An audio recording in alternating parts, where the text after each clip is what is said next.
अब बात करते हैं सीकर की, जहां पर लगातार 8वें दिन भी जिंदगी की तलाश लगातार जारी है। 8 दिन हो चुके हैं, मजदूर को निकालने की कोशिश जो है वो लगातार जारी है। आपको बता दें कि रेस्क्यू ऑपरेशन 8वें दिन भी लगातार जारी रहा। दरअसल आज 8वें दिन भी मलबे में दबे मनरूप को नहीं निकाला जा सका है। पिछले 7 दिन से रेस्क्यू टीम कुई से मनरूप को निकालने के लिए लगातार कोशिश कर रही है, लेकिन अभी तक सफलता नहीं मिल सकी है। दरअसल कुई की मिट्टी लगातार ढह रही है, जिसकी वजह से रेस्क्यू में परेशानी आ रही है। अभी प्रशासन की टीम पायलर मिशन से रेस्क्यू ऑपरेशन चलाएगी। अभी तक जो 40 फीट गहरा गड्ढा खोदा गया है उसे वापस भरा जा रहा है। आपको बता दें कि 22 जून को कोलिडा में गटर की कुई खोदने के दौरान मिट्टी धंस गई थी और कुई में काम कर रहा मजदूर मनरूप मलबे में दब गया था।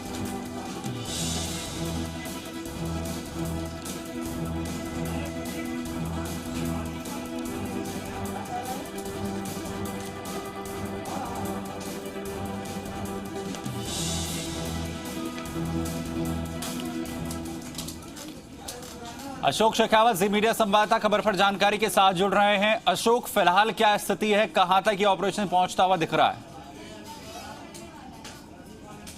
देखिए सुमित, आज 8वां दिन है, अभी तक जो है सफलता नहीं मिल पाई है। मनरूप जो दबा हुआ है 40 फीट की गहराई पर, उसके लिए 3 बार रेस्क्यू ऑपरेशन किए गए, तीनों बार प्रशासन को सफलता हासिल नहीं हो पाई। अब जो है नई जो स्ट्रेटेजी अपनाई गई, उसके तहत जो गड्ढा खोदा गया था रेस्क्यू करके, उसको वापस भर दिया गया है। उसको भर करके काम कंप्लीट हो चुका है। अब पायलर जो मशीन है वो उसका आने का इंतजार किया जा रहा है। यहाँ से करीबन 3 किलोमीटर दूरी पर पायलर मशीन खड़ी है, लेकिन क्योंकि ये खेत का इलाका है, काफ़ी इंटीरियर में है, तो यहाँ पे रास्तों का बड़ा समस्या है। उसके चलते पायलर मशीन यहाँ पहुँच नहीं पा रही है। तो उसके लिए अब यहाँ से मशीनें लेकर के गए हैं, रास्ता चौड़ा करने का काम किया जा रहा है, ताकि पायलर मशीन को यहाँ रेस्क्यू स्थल तक लाया जा सके और उसके बाद में रेस्क्यू शुरू किया जाए। आप मेरे पीछे देख सकते हैं, जो काम 40 फीट की गहराई का किया गया था, उसको प्रशासन ने जो वापस जेसीबी और एलएनटी के माध्यम से पूरा भर दिया है और अब पायलर मशीन का ही इंतज़ार किया जा रहा है। उसके आने के बाद में रेस्क्यू फिर से शुरू किया जाएगा। बताया जा रहा है जो पायलर मशीन से जुड़े हुए जो लोग हैं और रेस्क्यू से जुड़े लोग, उनका कहना है कि पायलर मशीन के आने के बाद में करीबन 2 से ढाई या 3 घंटे का समय लगेगा, जब 40 फीट की गहराई तक गड्ढा खोद दिया जाएगा। और गड्ढा खोदने के बाद में उसमें लोहे की पाइप से नीचे डाल करके जो वॉलंटियर्स हैं एसडीआरएफ के, एनडीआरएफ के, वो वॉलंटियर्स जो है वो नीचे जाएंगे और नीचे जाने के बाद में वहाँ से सुरंग बनाई जाएगी एक छोटी सी, और उससे बना करके मनरूप तक पहुँचा जाएगा। जी अशोक, 40 फीट की जो गहराई है वो बहुत ज्यादा तो नहीं होती है। आखिर दिक्कत कहां पेश आ रही है, किस वजह से इतना वक्त जो है वो लग रहा है? देखिए सुमित, ये जो सबसे बड़ी जो दिक्कत आ रही थी वो रेस्क्यू में 2 ही चीज़ों की दिक्कत आई। एक तो ये जो रेत है, ये बालू रेत है, जैसे ही खड्डा खोद करके उस तक, क्योंकि 3 बार मनरूप के पास में वॉलेंटियर पहुंचे जा चुके थे, उसको बांध भी दिया था, उसको निकालने का प्रयास भी किया, लेकिन जो बालू रेत है वो भरभरा करके गिर जाती है, जिसके कारण वो दबा हुआ है, उसको निकालने में दिक्कत आ रही है। दूसरा, ये जो रेस्क्यू किया जा रहा है उसके पास में 2 मकान है, वो नहीं गिर जाएं, उसको भी बचाते हुए रेस्क्यू किया जा रहा है। तो 2 सबसे बड़ी परेशानी थी, जिसके कारण रेस्क्यू टीम को बड़ी परेशानी का सामना करना पड़ा। लास्ट में अल्टीमेटली जिस तरीके से पायलर मशीन का निर्णय लिया गया, क्योंकि इस तरीके से जो रेस्क्यू किया जा रहा था, 40 फीट का गहरा गड्ढा खोद दिया गया था और उसके अंदर मशीनें भी गई थी, वहाँ से पाइप टर्मिनल बना करके वहां तक पहुंचने का प्रयास किया गया था, लेकिन वहां तक पहुंचने में मिट्टी जो सबसे बड़ी दिक्कत पैदा कर रही थी, बाधा पैदा कर रही थी।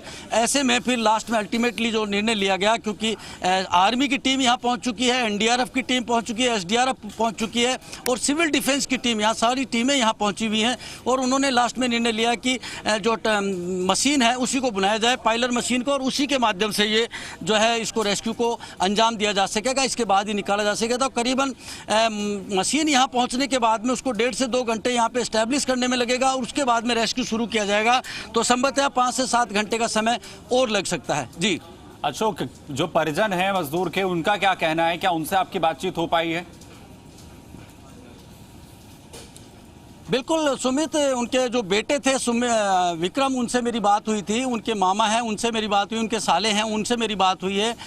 रेस्क्यू से जो भी रेस्क्यू किया गया उससे सेटिस्फाइड थे, लेकिन कहीं ना कहीं ग्रामीणों का ये भी कहना था कि जिस दिशा में ये काम किया जाना था वो नहीं हो पाया, जिसके कारण इतना लेट हो पाया है। लेकिन फिलहाल जो प्रशासन के कवायद है, प्रशासन के जो प्रयास किए जा रहे हैं, रेस्क्यू किए जा रहे हैं, उससे कहीं ना कहीं सेटिस्फाइड नजर आए। लेकिन जो देरी हो रही है उसको लेकर के उनमें आक्रोश भी है। हालांकि मैं और बताऊंगा कि मनरूप की जो धर्मपत्नी है उनको अभी तक नहीं बताया गया है, उनको यही कहा गया है कि उनकी तबीयत खराब है, उनको हॉस्पिटलाइज किया है, इसके अलावा अन्य परिजनों को नहीं पता है। तो ऐसे में उनके जो बेटे हैं जो दुबई गए हुए थे वो 2-3 दिन पहले ही वापस आए हैं और उन्होंने आकर के यही बताया कि प्रशासन जो कर रहा है वो तो जो है ठीक है, लेकिन उसमें जो रिजल्ट आने चाहिए थे वो नहीं आए, क्योंकि सही दिशा में जो है प्रयास सही नहीं किए गए। इससे पहले अशोक लगातार जिस तरीके से रेस्क्यू ऑपरेशन किए गए और बार बार फेल होते चले गए और आखिर में आकर पायलट मशीन का सहायता लेने की बात जो है, ये इतना वक्त क्यों लग गया ये डिसीजन लेने में? देखिए, पहले जो रेस्क्यू किया गया उसमें 2 दिन इस बात को लग गया, क्योंकि उसी गड्ढे में जाकर के जो वॉलेंटियर्स थे वहां तक गए हैं, उसको जाकर के बांधा है। उसके बाद में जब मिट्टी धंसने लगी तब पास में दूसरा गड्ढा बना करके 40 फीट गहरा, और उसके बाद में दूसरा रेस्क्यू शुरू किया गया। उसमें भी यही समस्या आई, बालू रेत के कारण। जो ये कवायद जो 2-3 बार हुई उसी के चलते ये आज 8वां दिन है कि अभी तक मनरूप को नहीं निकाला जा सका है। चलिए, बहुत शुक्रिया इस तमाम जानकारी के लिए, हमारे साथ जुड़ने के लिए अशोक, जी मीडिया संवाददाता यहाँ पर जानकारी देते हुए। जिस तरीके से लगातार जो ऑपरेशन है वनरूप को निकालने के लिए वो जारी है और अब पायलट मशीन की सहायता लेकर यहाँ पर जो है ऑपरेशन कंप्लीट किया जाएगा। कोशिश यही है कि जल्द से जल्द पायलट मशीन को यहाँ पर लाया जा सके। हालांकि दिक्कत मशीन के भी पहुंचने में यहाँ पर रास्तों की कमी की वजह से काफी ज्यादा है। बहुत शुक्रिया हमारे साथ अशोक जुड़ने के लिए, आपका तमाम जानकारी के लिए।